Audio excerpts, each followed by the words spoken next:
Welcome to Vader TV, the site on innovation and innovators. I'm Bambi Francisco. Well, there's a new generation of content syndicators and distributors across the web. Minekey is one of them, and joining me to talk about Minekey is the CEO and founder, Delip Andra. Delip, thanks for joining us. Thank you, Bambi. Well, your service essentially recommends related content to readers of publishing sites. Give us the methodology behind the recommendations. Sure. So what a typical publisher or a blogger can do is come to minekey.com and register, and they can specify what content do we need to recommend from. They can specify it through a bunch of RSS feeds, whether it's from their own site or from their partner sites. And then we give a small piece of JavaScript code which they can paste it on their website. Now, if this blogger is already from one of the standard platforms like Blogspot or from TypePad, then they can do a one-click integration right from Minekey. And so the moment they have this piece of JavaScript pasted on the website, we immediately start serving recommendations to the users. We observe and record the behavior of each user on the site through a cookie. So we understand what the users are reading currently or what they have read before. And our recommendations widget delivers content which is both contextually relevant and also behaviorally relevant based on what the user has read before. Based on what the user has read before, so it's not, is it also based on how popular a particular column so it's is? a combination of 4 different approaches which are used in the recommendations arena. So one of the approaches is the wisdom of the crowd, or even the wisdom of the wise, right? Wisdom of the expert. Is your service really working, or can you do you have an example of? So there's always an element of users are always curious to read something interesting, and showing them some content which probably is based on serendipity or something that they're curious about.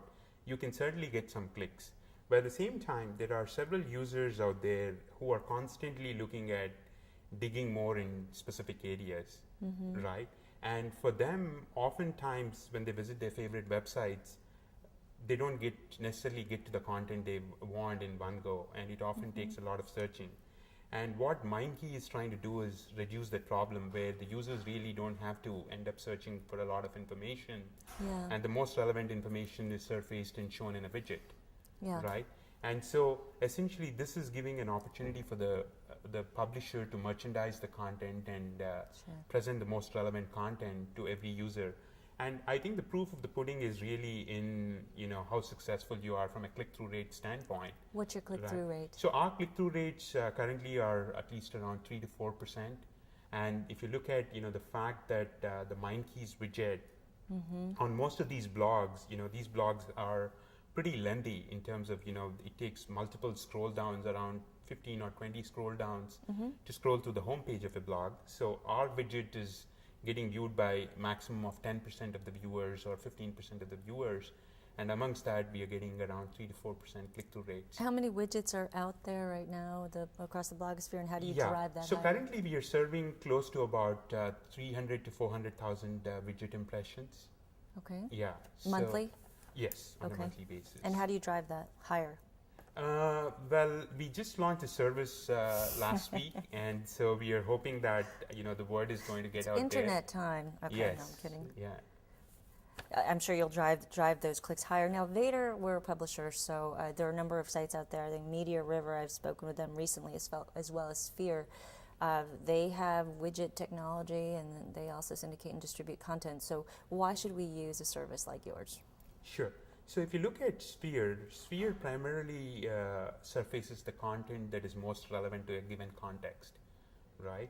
And so sometimes what happens is when a user is reading about specific article, then what Sphere can do is it will look at your content sources or third parties' content sources and can give most relevant articles in that context. Let's say, for example, you're reading about Harry Potter or you're reading about iPhone. Whereas what Minekey technology does is not only about that context, it also based on your behavior, right? Sometimes the users may not have the appetite to read so much of Harry Potter or so much of iPhone, and they certainly want some very interesting novel content So that's the benefit of using Minekey. So it's not just your behavior on the site, but behavior across the web, because you have a Exactly, cookie there. across all the different sites which are powered by Minekey. So for example, you could go to a specific blog and let's say somebody has read content about entertainment, and when they go to a different blog, and this blog has a lot of content about technology and some pieces of entertainment, but once we have understood that this user is very interested in entertainment content, Right. we would surface that. Okay, that makes a lot of sense. Well, good luck to you, Delip. Thank you very much. I've been speaking with Delip Andra. He's the founder and CEO of Minekey. I'm Bambi Francisco.